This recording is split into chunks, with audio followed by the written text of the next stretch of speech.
Welcome to Ahead of the Game, a podcast brought to you by the Digital Marketing Institute.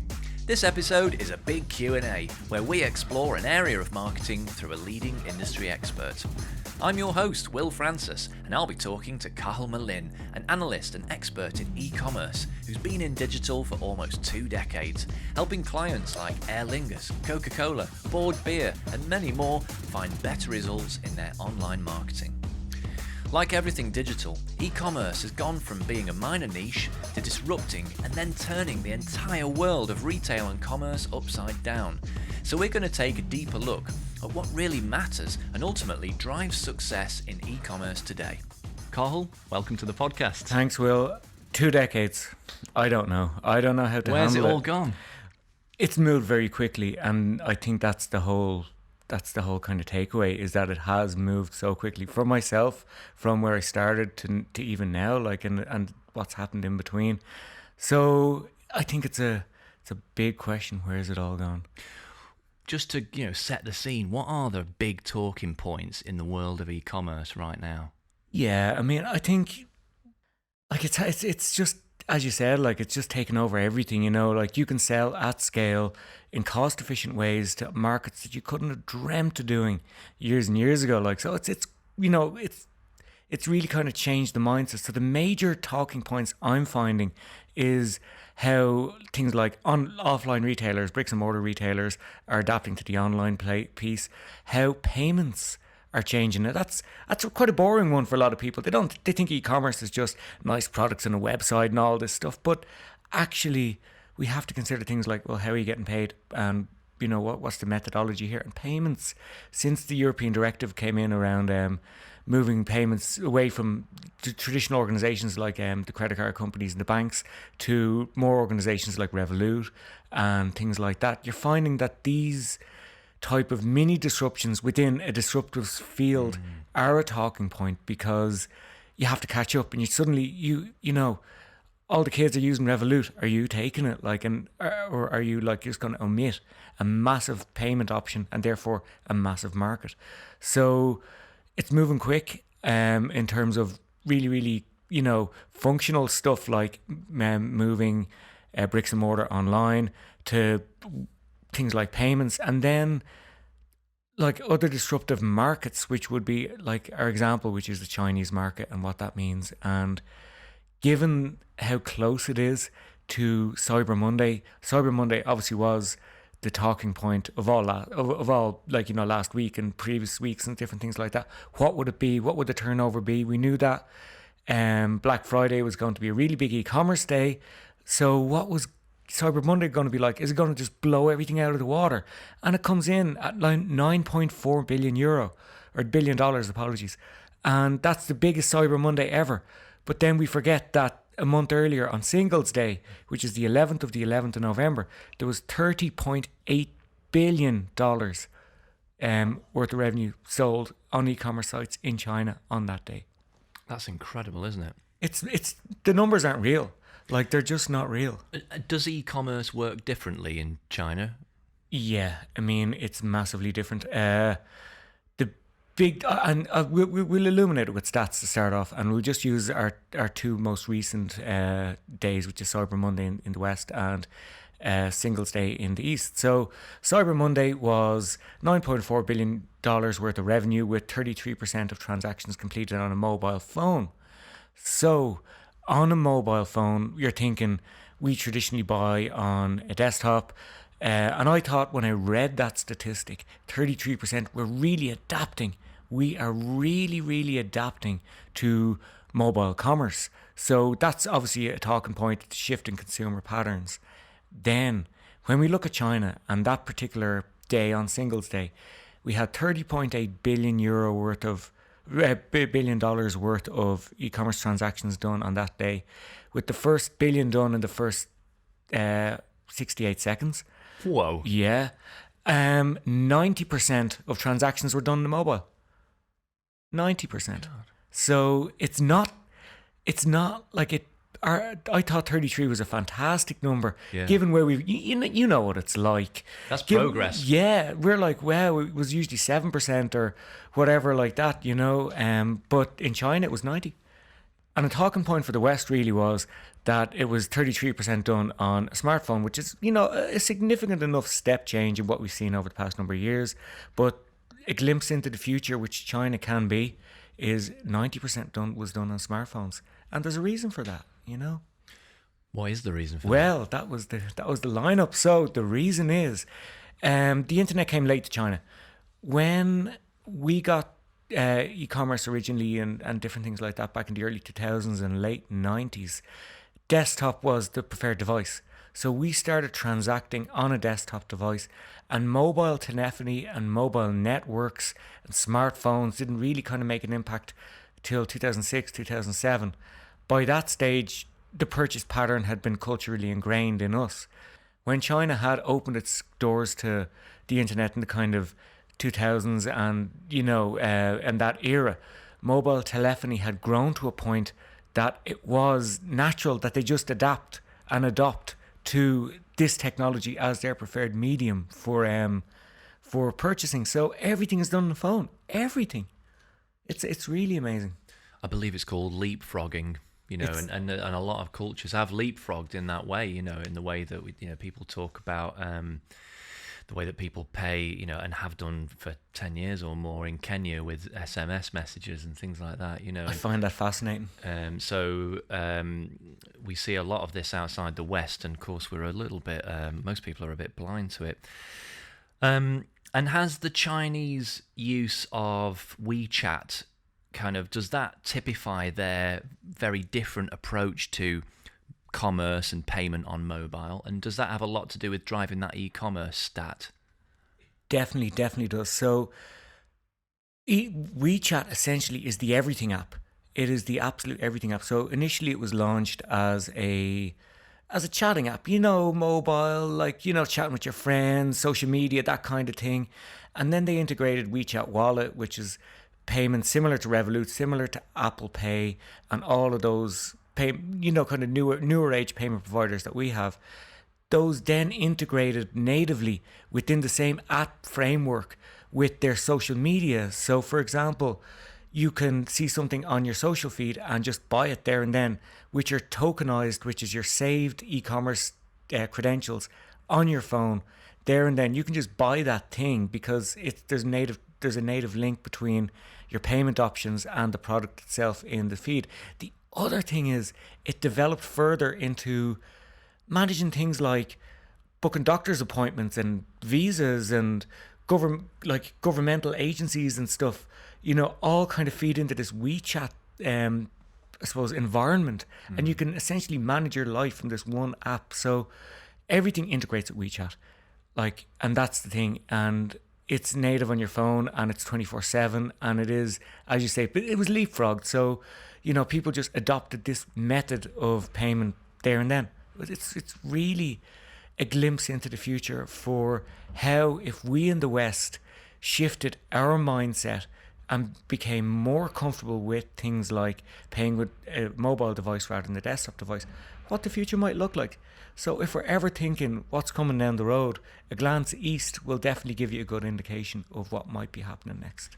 Indeed, and I would be surprised if Mark Zuckerberg didn't have his eye on that prize. Facebook would be the natural kind of provider of that all-in-one service in the West. Yeah. And I say that their aim is to become the WeChat of the West. I think you're right. It seems to be going in that direction.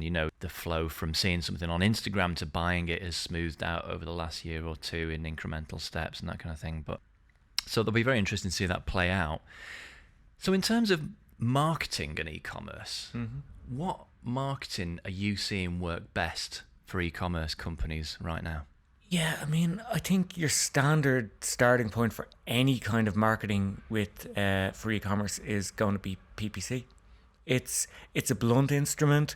It's get your visibility up when people are looking to buy things, and when people are looking for solutions to needs that they have.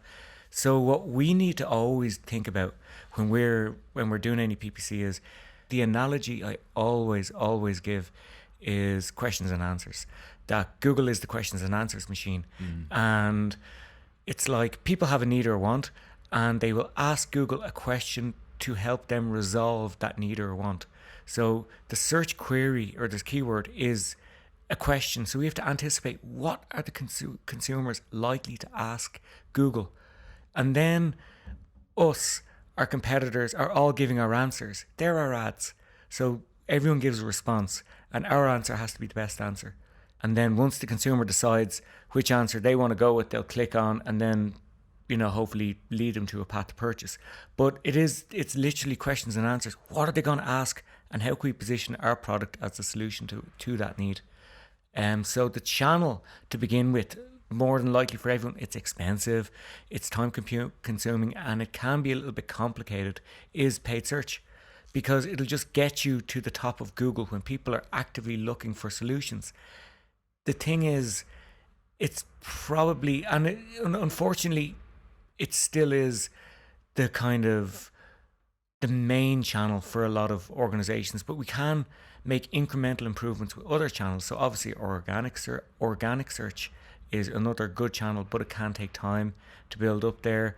We'll also find that with organic search, it's consumers are info seeking rather than looking to purchase. And everything we do in e-commerce is, I want to buy something. So we always have that final conversion in mind. And generally the PPC works a little bit better for that at scale, just because of how it operates. And it's interesting actually that you mentioned Instagram, because the direct integration between something like Shopify or Magento or WooCommerce or something with something like Instagram shopping or Facebook shopping, where you can directly link your e-commerce catalog to the network, just as you can do with Google Shopping. So all of your products can be tagged in a photograph, which will obviously have a price, and then direct you to the landing page on your e-commerce site where you can go ahead and buy that product. Of course, the thinking is that an influencer or someone like that, a key opinion leader, KOL in China, is the difference. But anyway, I digress. An influencer might show your product, and you can tag that up, what that is, click through, and you're landed essentially on the page where you can buy it. So the idea is that you can get that influence and that kind of recommendation, and then remove as much friction as you can to get me from my Instagram to getting my credit card out. So things like exporting your entire product suite to Instagram, to Facebook, to Google, to all of that stuff is, it's in its infancy, I think. I feel with the social channels, and that's because we tend to not purchase so impulsively with social. Or even e-commerce, we tend to sit down in front of our computer and type something in when we're ready, at a time we're ready to purchase. But it can influence the conversion journey. So I'm interested in catalog sales. I think that's a good talking point. And then I suppose one of my favorite areas is affiliate marketing. If we can talk a little bit about affiliate, because it is an incremental channel. It's not a high traffic channel. It's not a high volume channel for the majority of verticals, except for things like gambling maybe, or something where you'd be giving out different bets and different odds and maybe coupon codes, where it can drive a significant amount of revenue. But affiliate marketing is when other people sell your stuff on behalf of you, or give what appears to be a lovely third-party recommendation, and then a nice link to your website where you can buy it based on this lovely independent review that you've just gotten. But then obviously the review has been paid for, in terms of when that link is clicked and the person goes ahead and buys, the affiliate who wrote that review gets a percentage of the sale. So are you saying, when you say it's an incremental channel, you mean it's not a mass scalable channel? Exactly. So what I mean by that is, traditional breakdowns in e-commerce would be maybe 40 to 50% of your revenue comes from your paid search. Then maybe another 30 or 40% comes from maybe your organic search, bit from email. And then affiliates might bring between 5 and 10% of your overall revenue, because it's just not a mass market channel. But what it is, and this is why I love it, is it's a low risk channel. It's actually, if you do the maths correctly, it's a zero risk channel, because you only pay when someone buys something. So unlike PPC, or things like that, like where you pay for a click, regardless if someone buys or not, you still have to pay for that traffic. With affiliates, if someone clicks through, and you choose the commission model, you don't have to pay for that click. You only give them a percentage of the sale if a sale occurs.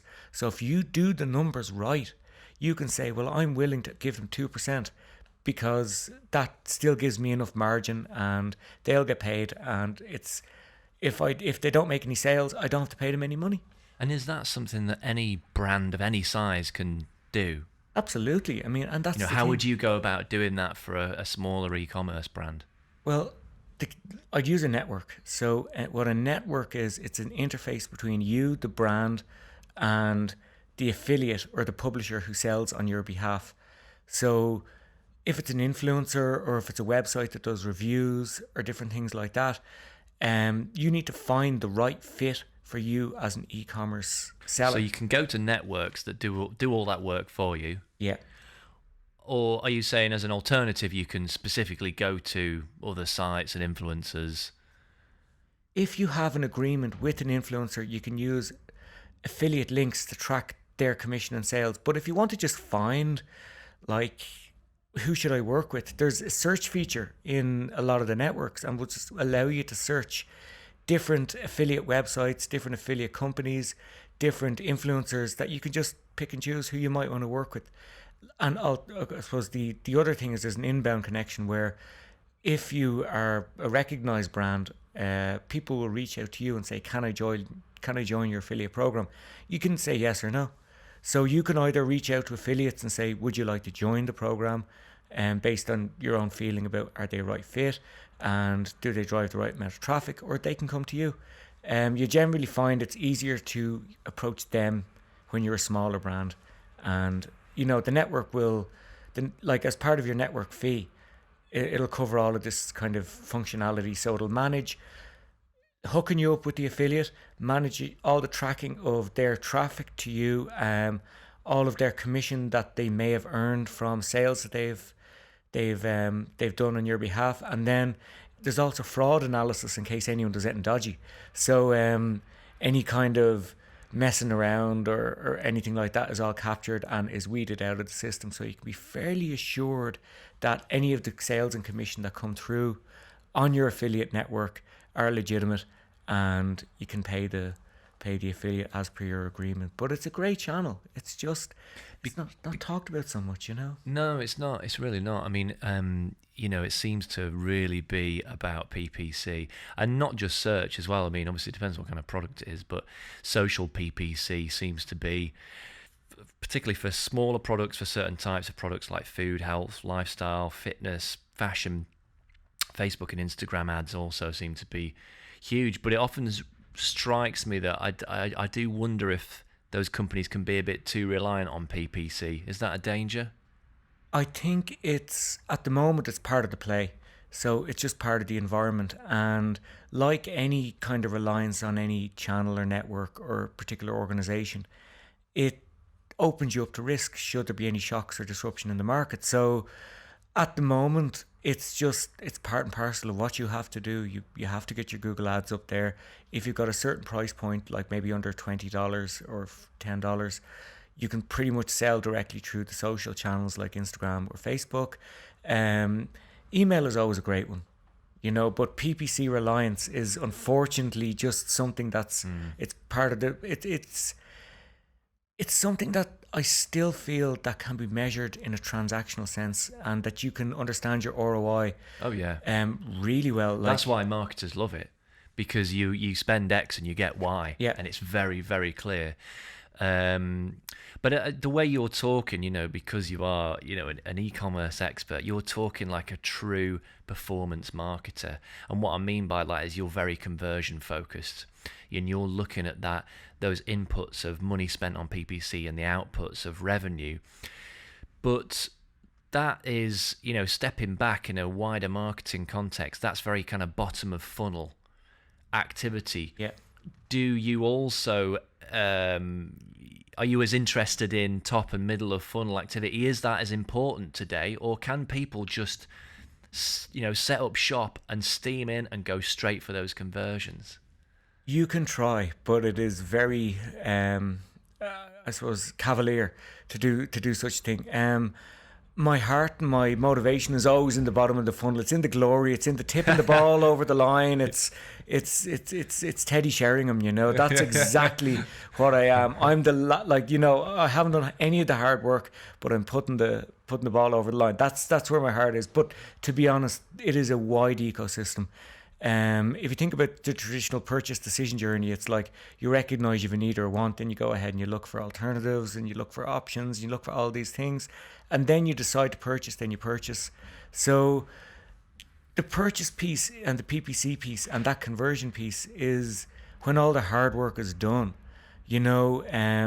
Brands still need to be built, trust needs to be established, conversations need to be, I suppose, disrupted in order to get people thinking in different ways. That if you are cavalier and just like set up your Shopify and spend €10,000 on PPC ads with Google ads and bidding a bunch of generic terms, no one knows your brand term and different things like that, it is not going to succeed as you would like. Would be my absolute guarantee.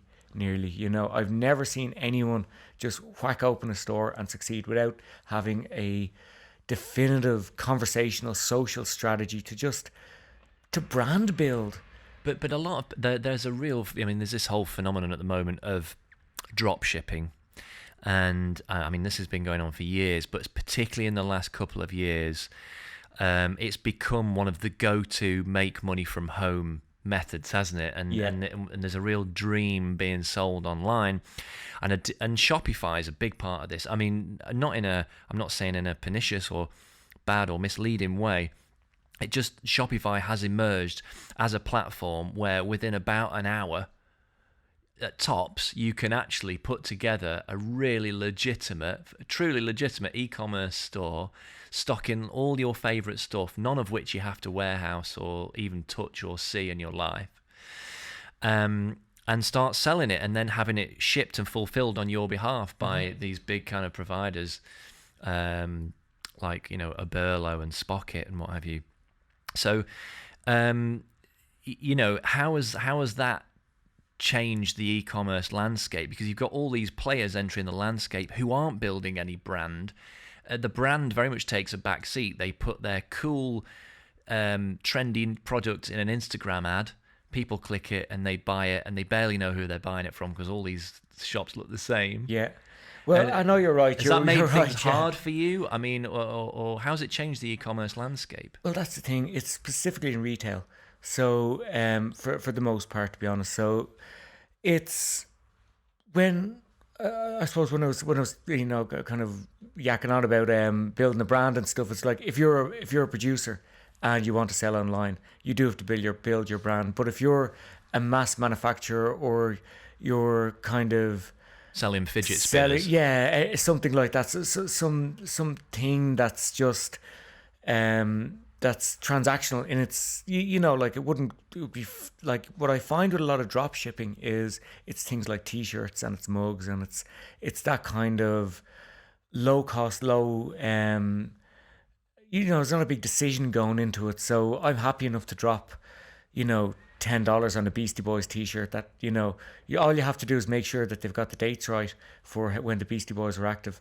That's what I discovered recently. So you can get some inaccuracies in your product. So for drop shippers, it's definitely worth sense checking the accuracy of any of those kind of things, like if it's books or if it's mugs or if it's anything like that. But what do you mean exactly? Well, there's a story here. Yeah. No, I've noticed on Instagram and Facebook that I get like pictures of different bands that I like, and they're like maybe the singer is holding up a t-shirt with the band on it, but it's just kind of a Photoshop of their head stuck on a generic body, and it's blatantly obvious what this is, and that won't succeed, because unfortunately what happens, even though you don't have to stock the product, underneath your ad you'll just have all these comments from hardcore fans calling it out. So with dropshipping, no matter what you're selling, if it's leveraging another brand like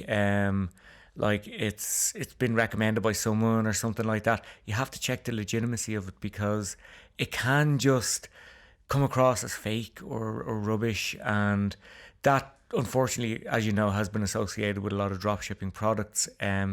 So while there is money to be made in it, and it's certainly a good business model, it is transactional, and it may be just a finite stepping stone until brands, as they always do after disruption, re-establish themselves as the main players within the market.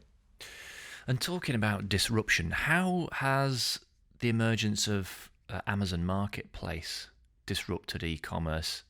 Yeah, I mean, it is the great disruptor to everything over the past number of years. Like Amazon's, my interesting story about Amazon actually is when Jeff Bezos started Amazon, he registered a website called relentless.com. And if you type relentless.com into your search engine, it will redirect to amazon.com. So it's a little gag that still exists, obviously, in his history. But relentless.com does redirect to amazon.com. Wow, that's almost a more appropriate name for the organization. And that's the thing. I mean, like, it is the great disruption of the past number of years that, like, the postal services all over the world were dying.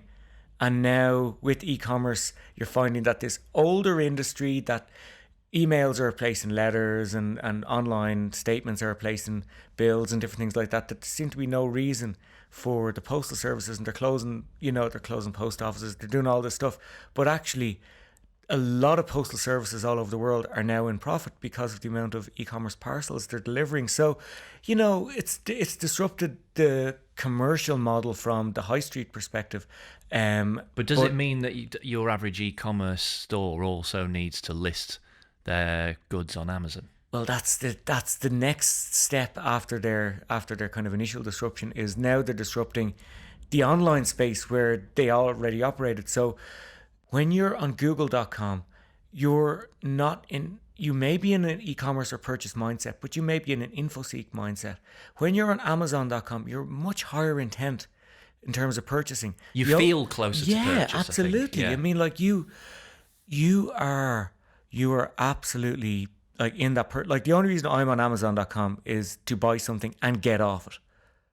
I'm not there for the experience. I'm not there to do anything other than find exactly what I need, find out what it costs, put in my credit card details, and go somewhere else on the internet that isn't amazon.com.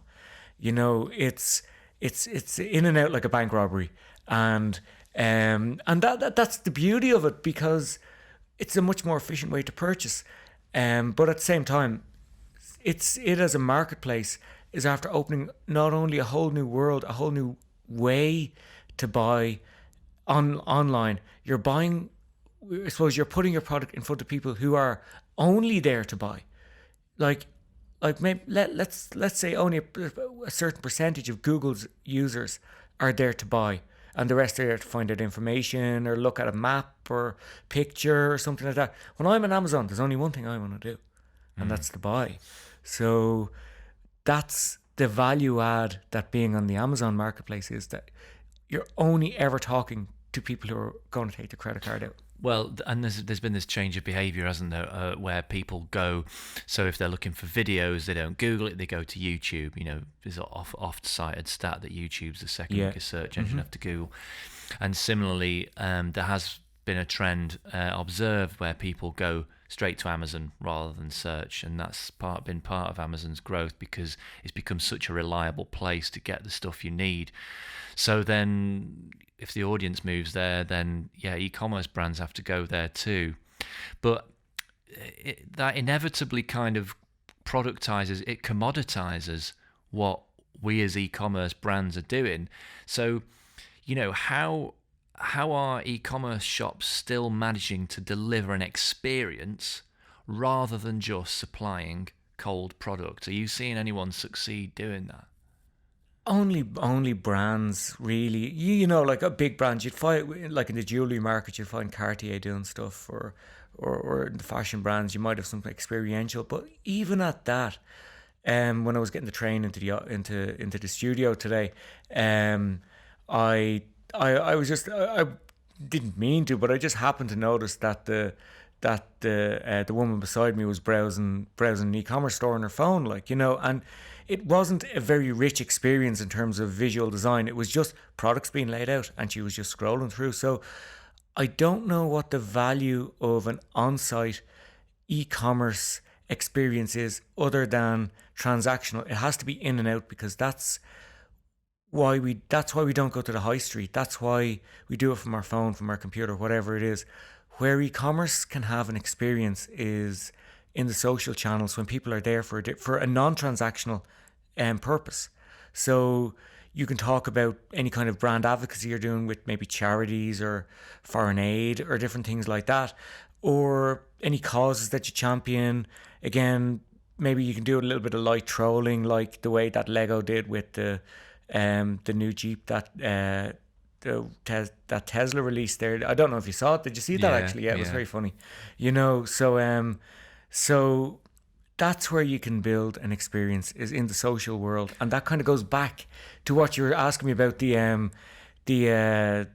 channel piece around. Should we just focus in on search? It's like, to a point you can, but you do need to still plant that seed and think about the old school of marketing, which is consideration sets and front in mind and brands that you like and different things like that. And that world, people don't want that world on your website beyond your brand colors and your logo. They just want to get to the product, get to the checkout, make it easy, and it's done. When they're in the mindset for brand engagement, it's on social. A very good point, isn't it? It's a very good point. It's kind of the difference between when you go to a very specific shop, or when you just go kind of browsing down the high street to kill a bit of time, and it's the kind of online version of that, really. It's a really good thing for people, anybody who's listening who works in e-commerce, to think about that. People do that less purchase intention brand engagement in social, and that's why that's so important, isn't it? Yeah. It's going to build the personality of your brand and exactly. build the relationship over the long term with your potential customers, your existing customers. Yeah. But when they're ready for it, the thing is, we can't make anyone do anything they don't want to do. So if we put up a load of brand engagement stuff on our transactional website, it just gets in the way. It adds friction to the journey, because people don't want that. They want to be in and out, and they want their stuff in the post as quickly as possible. They want to get that email that says, "Great news, your stuff has just been dispatched," or it's shipping tomorrow, or the text message that says it's arriving between 2 and 4. That's what they're there for. Otherwise, they go to the high street. But when they're in a conversational, when they're in a expansive state of mind, that's when they're not on your website. So there's room for both, but not in the same place.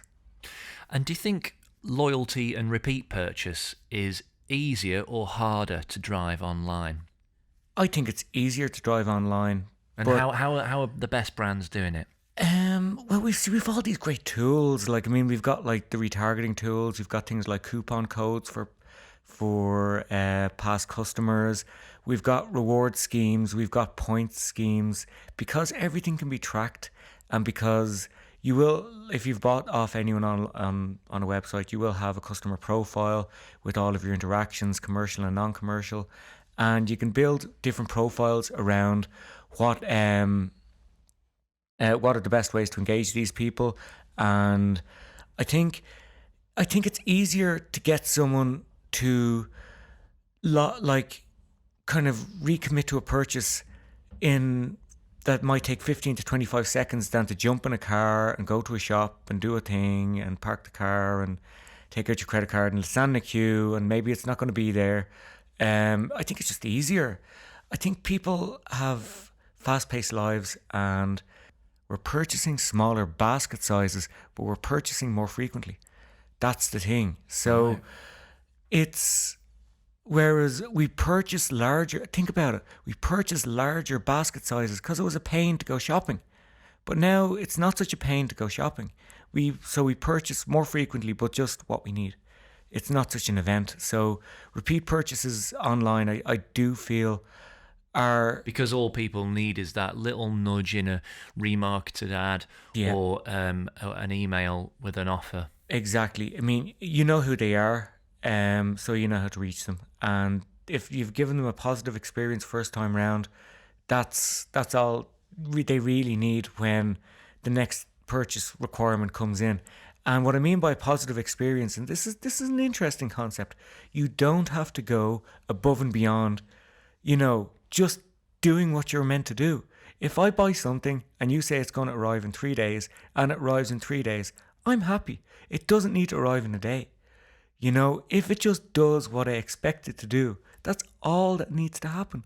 You don't need to go above and beyond to win consumer loyalty with any kind of online interactions. You just need to be reliable, consistent. Just do what it says, or do what it says in the tin kind of thing, like you said you were going to do it, just do it. I'll tell you something that I often ponder about with e-commerce is why is it that some of the really big brands, I mean some of the biggest brands on the planet, really struggled to get their e-commerce game on? Why is that? Do you know?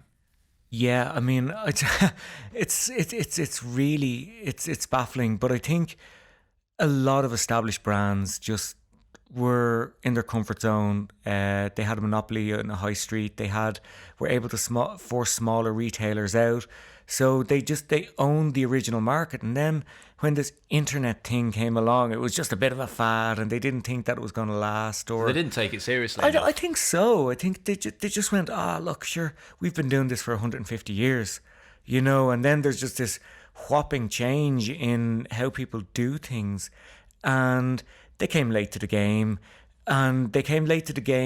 where they're entering a new high street where there's different players, more established players in the virtual high street that they will struggle to compete with. And then you do have other things. You'll have logistical things where their warehouse isn't set up for e-commerce, or they don't have the proper type of 3PL, which is a third-party logistics, set up in place. They don't know how to handle returns.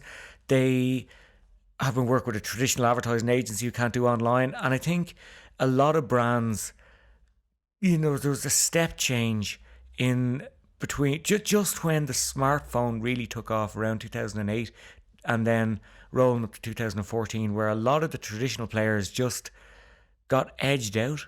They just got edged out, and they haven't been able to work their way back in.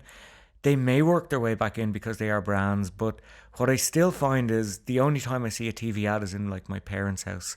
So, and the only brands I see are those brands that struggle online, the ones I don't buy from.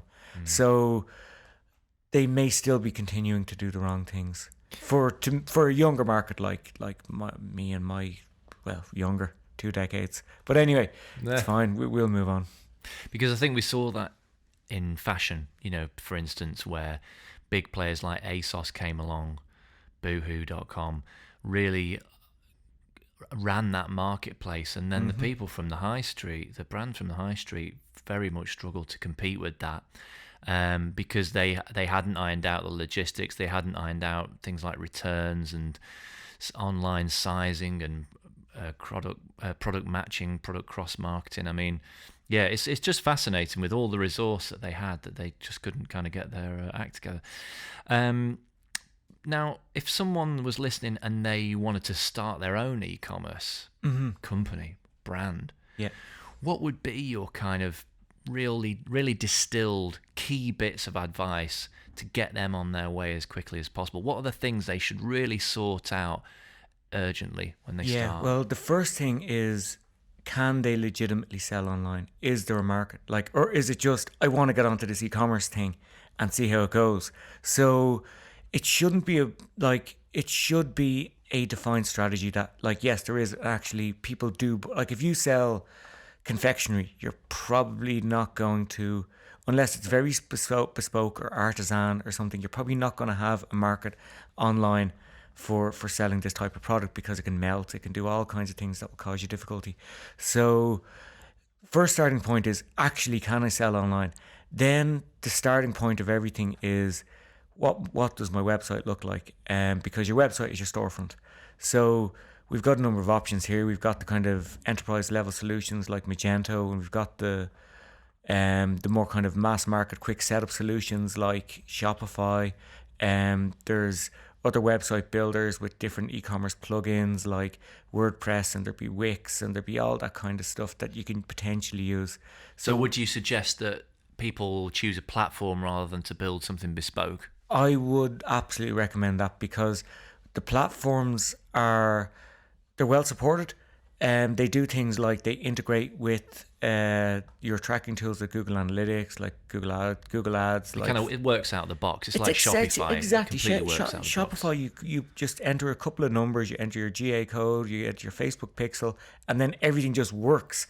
Whereas if you're paying a developer, you're paying hours for him to code or her to code.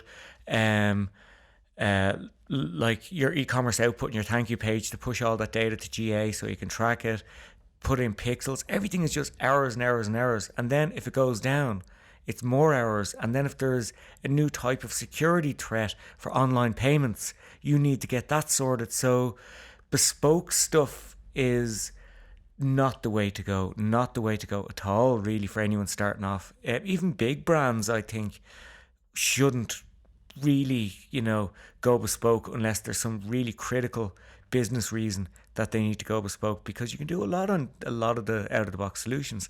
I agree. I mean, even if a sizable retail brand came to me, I'd suggest they use Shopify, because for all the reasons you've suggested, it's supported. You're paying someone else what is actually a very small cost relatively to provide a really well supported, robust piece of technology. But and let's say I've got €1,000 burning a hole in my pocket as a marketing budget, and I've got till next week to get this thing, running and rolling and selling product. Where should I put that first bit of budget? First bit of budget, you should be split. I would probably put it 70-30 between paid search and your preferred social channel. Paid search just gets those people there to your website to see your product when they're in some kind of purchase mindset, because obviously the keyword you would choose your paid search thing, say you were selling phone cases or something, would be buy an iPhone case, or buy iPhone 5S case or something like that, to make it maybe less kind of less short tail, and hopefully a lower cost per click. But paid search would be, because it's e-commerce, because it's transactional, you need to get those purchasers to your website.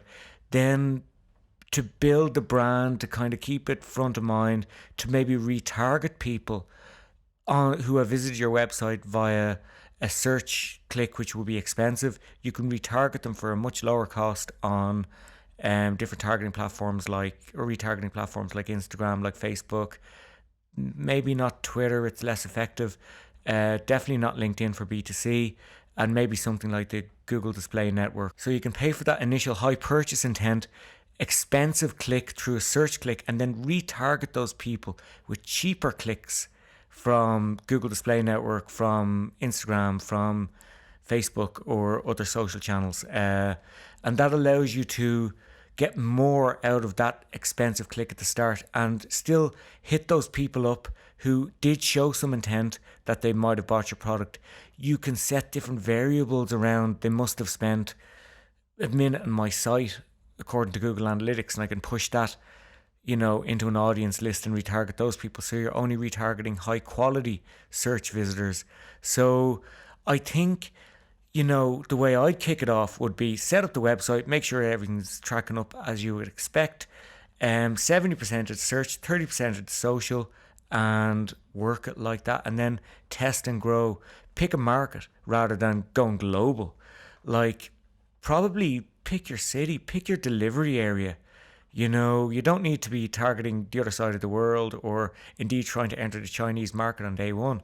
I do think that you can just pick a home market, make it easy, and then use your home market as a kind of a bed to learn, the nuances of your e-commerce activity, and then iterate on that. That would be it, 70-30. That sounds great. That sounds really good. Just to pick up on something you said as well about, Google being basically an answer engine. So, people are looking for solutions. They're looking for answers to their questions. Is there a role for content marketing there? So if I'm an online jewelry store, is there a role for not just having my products and pages, trying to get them into the first page of Google, but actually to write content, produce quality content, informational content? Yeah.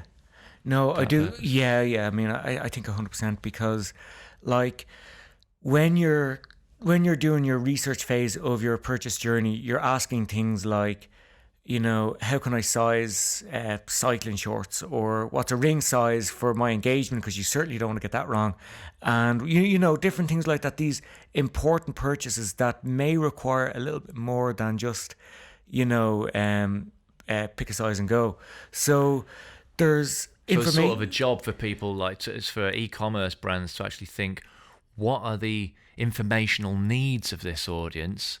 How can I provide them as another way to show up in organic or even paid Yeah, search I think results? organic is better, because you're competing. You wouldn't be able to justify the spend on those informational searches with your PPC budget. You just and that's just a rule of thumb. You just couldn't do it. So be all in the organic world, but at the same time, it does require that more longer form discourse around like how do I size a ring? Oh, it's proper authoritative informational absolutely, content yeah. that's written for.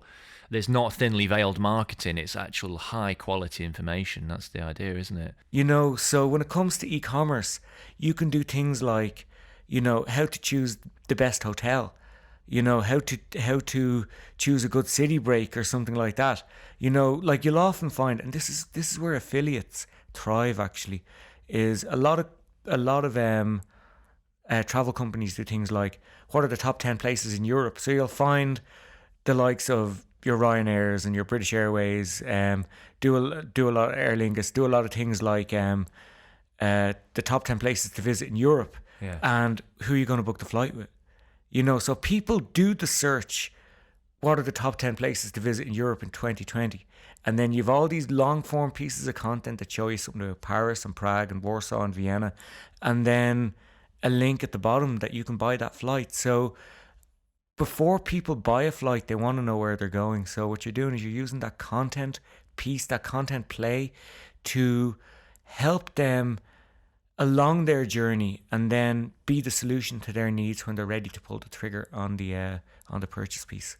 That's great. That's fine advice. So I think that's very insightful, and there's plenty for people who work in e-commerce to take away there, I think. Yeah, I mean, it's channels and it's metrics. Yes. Carl, thanks very much for that. That was really interesting.